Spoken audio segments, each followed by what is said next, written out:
Voilà. On va mieux vous entendre. On va mieux vous entendre. Voilà. Merci. Merci. Donc, je suis accompagnée par Monsieur Doppler, qui est expert en clause sociale, et ensuite qui va vous présenter toutes les possibilités qui sont offertes par le code de la commande publique. Il va aussi vous expliquer ce que c'est qu'une clause d'insertion, d'une autre façon. Et moi, je vais intervenir sur le métier de facilitateur. Il est présent.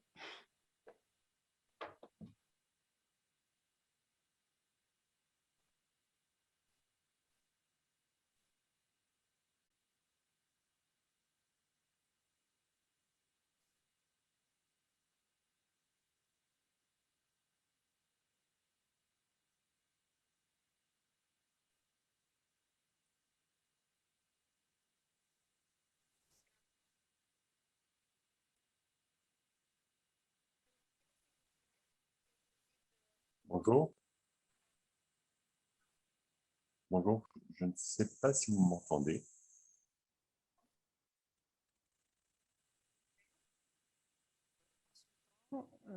Pour la CACEM, qui est expert en clause sociale. Je t'ai déjà présenté, donc on peut y Oui, aller. vous m'entendez? Papa? On vous entend parfaitement et vous avez merci été beaucoup. présenté, c'est à vous. Bon, merci beaucoup. Alors, je ne vais pas faire la redite par rapport à ce qui a été présenté par M. Charles-Henri Adel, qui l'a très bien présenté. Je vais peut-être insister sur 2-3 points très rapidement, parce que je crois que vous avez déjà pris du retard. On peut passer au slide suivant. Je ne vois pas les slides, hein, moi. Alors, je ne sais pas, on est au slide 2. Voilà. Voilà. Merci beaucoup. Voilà. Tel que ça a dit, M. Charnéry parlait d'une injonction. On va un peu plus loin, c'est quand même une obligation pour les maîtres d'ouvrage dans le cadre de la politique de l'État, qu'il a d'ailleurs délégué cette politique de l'État aux collectivités, entre autres, et à d'autres donneurs d'ordre. Effectivement, c'est qu'avant de lancer un marché, il faut toujours se poser la question en quoi ce marché va-t-il concourir au développement durable dans ces 3 dimensions qui ont été présentées, économique, sociale et environnementale. Alors, c'est vrai qu'on est dans une injonction, là, on n'est pas dans une obligation. Ceci étant, les choses peuvent évoluer assez rapidement, puisqu'il y a un projet de loi qui est en cours dans le cadre de la loi de lutte contre le dérèglement climatique et qui a été présenté au Conseil des ministres le 10 février, donc tout récemment, il y a un mois, un peu plus d'un mois. Et ce projet de loi va en faire une condition obligatoire. Il faut qu'il y ait des clauses sociales et environnementales. Alors, on est surtout sur l'aspect environnemental, mais en sachant que les 2 clauses vont de pair. Donc, ce projet de loi est en cours de travail, hein, et il va en faire une condition obligatoire et un critère obligatoire. J'y reviendrai tout à l'heure, très rapidement. Il a été rappelé que le plan national avait fixé des taux de 20% sur le social, 30% sur l'environnemental. On est à moins de 10% sur le social et on est à 13%. Donc, on voit bien que là, il y a un véritable potentiel à mettre en œuvre. Alors, pour le mettre en œuvre, on peut aller peut-être un peu plus loin. Le slide suivant. Voilà. Donc, ça a été dit très rapidement. On peut en faire une condition d'exécution. Grosso modo, on exige que l'entreprise, dans le cadre du marché, réalise un certain nombre de choses qui sont relatives à l'environnement ou à l'emploi. On parle de l'emploi aujourd'hui, donc par rapport à l'emploi, c'est le plus souvent traduit en heures de travail. On exige que l'entreprise réserve des heures de travail, ça a été vu, mais ça peut être autre chose aussi. On peut, par exemple, demander à une entreprise, dans le cadre d'un petit marché, qui permettrait pas, qui n'aurait pas l'intérêt des heures de travail, de faire une présentation de l'entreprise à des scolaires. Cette condition d'exécution peut prendre tout plein de formes. On a le critère de choix, donc on va choisir l'entreprise qui est la plus performante en termes d'insertion. Alors ça, c'est, attention, il faut que les critères soient objectifs, quantifiables. Donc ce n'est pas des critères vagues, il faut qu'on soit très précis dans ce qu'on exige de l'entreprise. On peut faire aussi un marché d'insertion, c'est-à-dire que j'achète une prestation d'insertion et je n'achète pas. Donc, vous voyez très bien que quand je construis des logements, je mets en objet secondaire l'insertion, mais je peux aussi dire l'objet premier est l'insertion et l'objet secondaire est la construction des logements. Bien sûr, c'est toujours à manier avec beaucoup de précautions. Ça a été rappelé aussi, on a des marchés qui peuvent être réservés, alors là, strictement réservés aux travailleurs handicapés ou aux structures d'insertion pour l'activité économique. Attention, et ça a été rappelé par M. Charléry, et je partage totalement ça nécessite de bien connaître les structures du territoire. Est-ce qu'elles sont en capacité de répondre à ce marché réservé? Parce que dès qu'on fait un marché réservé, bien sûr, on ferme le nombre de potentielles réponses. Donc, il faut vraiment que les structures, qu'on ait analysé en amont si ces structures étaient en capacité de répondre à ce marché. Et puis, on est à la marge, mais très à la marge, sur quelques marchés tout à fait spécifiques, des marchés qui peuvent être réservés aux structures de l'économie sociale et solidaire, sachant par ailleurs que les structures d'insertion, les structures, les ESAT et EA, telles que ça a été présenté avant, sont bien sûr des structures qui relèvent aussi de l'économie sociale et solidaire, mais on peut être de l'ESS sans être une ESAT ou sans être SIAE. Et là, il y a des marchés qui pourraient être réservés à ces structures, notamment tout ce qui est l'accompagnement scolaire ou tout ce qui est dans le domaine du social. Donc, on a 4 grandes familles très à la marge. Voilà ce que nous permet le code. Alors, on nous a rappelé que c'était une ordonnance de 2015, mais il faut juste savoir que il y a eu des circulaires depuis 1993-95, il y a eu le code Jospin, donc cette commande publique à inscrire des clauses d'insertion dans une commande publique date de plus de 20 ans, vous voyez, cette préoccupation. Et c'est sûr que ça a été affiné, ça a d'ailleurs été renforcé. Par ailleurs, on ne l'a pas précisé, mais dans le cadre de la directive européenne, hein, et ce qui est en train d'être traduit là dans les textes législatifs français est traduit de la même façon dans les autres pays européens. Voilà, on peut peut-être passer un peu plus loin. Bien sûr. Oui, alors sur les marchés réservés, je voulais juste faire un focus. Hein. Donc, on a l'handicap. Hein. C'est des structures qui embauchent plus de 50% de travailleurs handicapés. Donc, ce sont principalement les ESAT et les EA. Voilà. Et le slide suivant, et sur les SIAE, c'est exactement la même chose. La proportion minimale est fixée à 50%. Il faut que ces structures aient au moins 50% de travailleurs en difficulté. Voilà. Je réinsiste là-dessus pour vous dire juste qu'il y a vraiment cette nécessité de bien vérifier que les structures sont en capacité, qu'il y ait une bonne adéquation entre le marché et la réponse que peuvent fournir ces structures. Si cette adéquation n'en est pas sûre, je crois qu'il ne faut pas y aller, pour le bien-être du marché, bien sûr, et du maître d'ouvrage. Et puis, il y a des structures spécifiques aux DOM. On les oublie un tout petit peu. On fait le slide suivant. Voilà. Si, dans les DOM, cet article dit, si effectivement on est le taux d'inactivité, de chômage des jeunes de moins de 25 ans est supérieur à une part minimale par rapport au national, eh bien, on peut leur inscrire dans les marchés qu'on peut réserver et obliger l'entreprise, j'utilise vraiment ce terme, obliger l'entreprise à embaucher des jeunes de moins de 25 ans, puisque là, il y a un véritable challenge dans les DOM par rapport à ce public-là, qui par ailleurs a des problèmes de moindre qualification parfois sur un certain nombre de secteurs d'activité. On peut aller au slide suivant.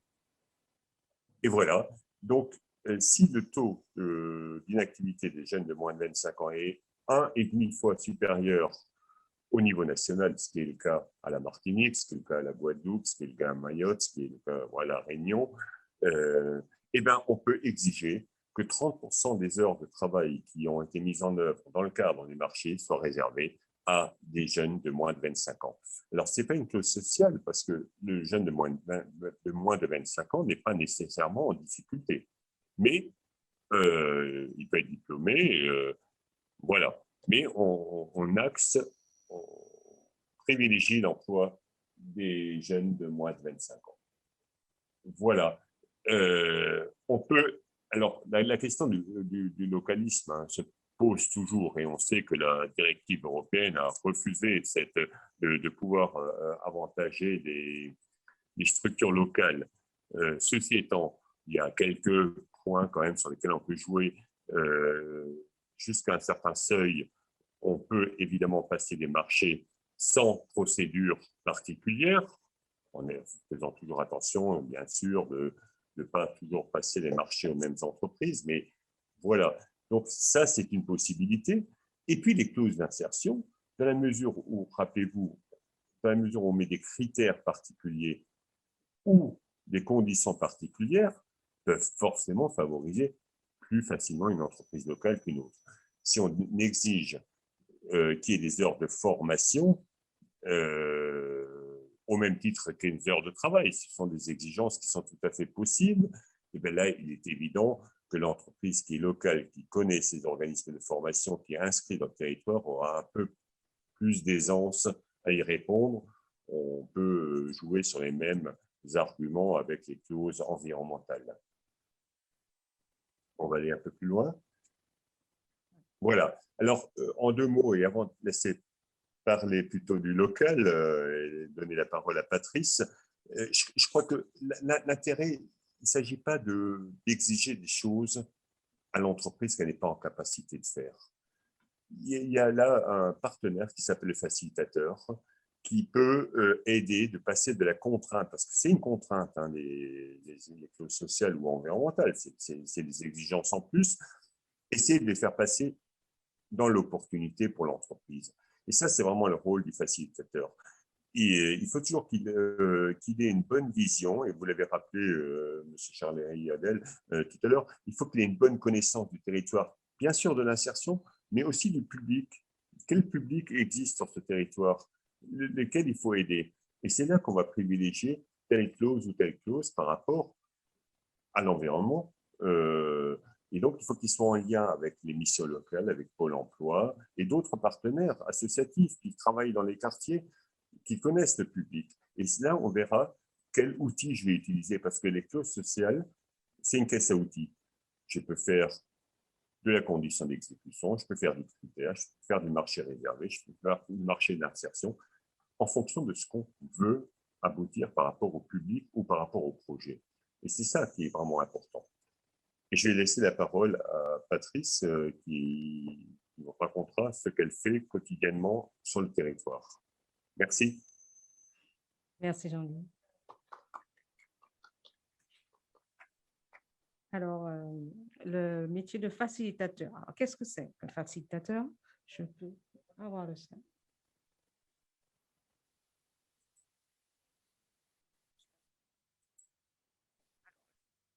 Facilitateur.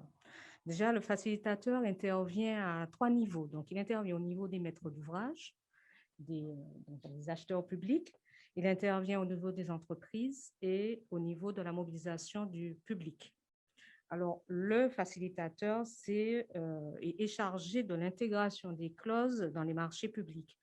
Donc, il accompagne les entreprises dans la mise en œuvre opérationnelle de la clause et sollicite les prescripteurs, donc ce dont parlait tout à l'heure Jean-Louis, et toutes les structures de terrain pour orienter et positionner des publics qui sont éligibles. M. Charles-Adel a bien décrit les publics qui sont éligibles à la clause. Et bien sûr, il assure aussi le contrôle et le suivi de l'exécution de cette clause. Donc, il exerce aussi une mission de service public. Alors, le facilitateur donc, a une offre de service. Donc, c'est l'offre de service que je représente la CACEM. Donc, la CACEM a une offre de service pour tous ses partenaires.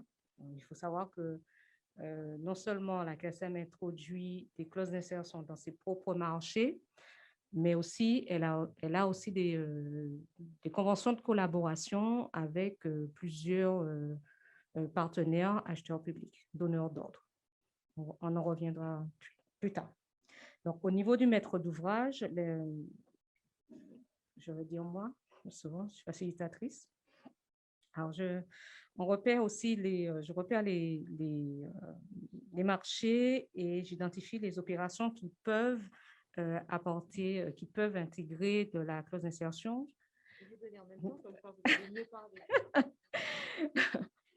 Il y a aussi on fait aussi le choix de la procédure, puisque tout à l'heure, on a dit on a bien vu qu'on a plusieurs façons de mettre de l'insertion dans les marchés, soit ça peut être une clause d'attribution, soit ça peut être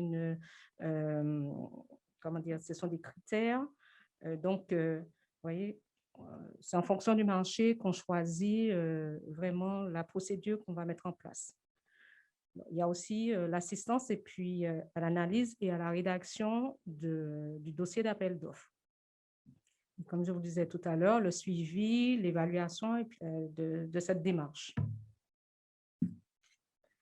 Au niveau des entreprises, alors le facilitateur informe l'entreprise de la mise en œuvre de la clause et des modalités de recrutement. Donc, je ne vais pas revenir sur les détails puisque ça a déjà été bien dit déjà. Charles-Louis Fadel. Donc, je ne reviendrai pas sur les détails, mais si vous avez des questions, je peux y répondre. Alors, le facilitateur, il centralise toutes les candidatures qui sont issues du terrain, des prescripteurs, du Pôle emploi, des associations, des SIAE. Et donc, ça nous permet de présélectionner les candidats et de proposer leur candidature aux entreprises et voir si on a les possibilités d'offrir des solutions aux problèmes de recrutement des entreprises via le Pôle emploi, par exemple. Le facilitateur intervient aussi au niveau des demandeurs d'emploi, comme je vous disais tout à l'heure. Donc, c'est pour ces demandeurs d'emploi. La clause d'insertion représente quand même un emploi direct en entreprise. Ça leur permet aussi d'avoir une évaluation de leurs compétences professionnelles et des possibilités de formation adaptées. Et bien sûr, un suivi au sein de l'entreprise. Comme on a dit tout à l'heure, le facilitateur, il mobilise le réseau d'accueil et de suivi du public et il informe justement de toutes les possibilités qui existent en termes d'emploi clause. Il est aussi garant de la bonne adéquation du poste et du public.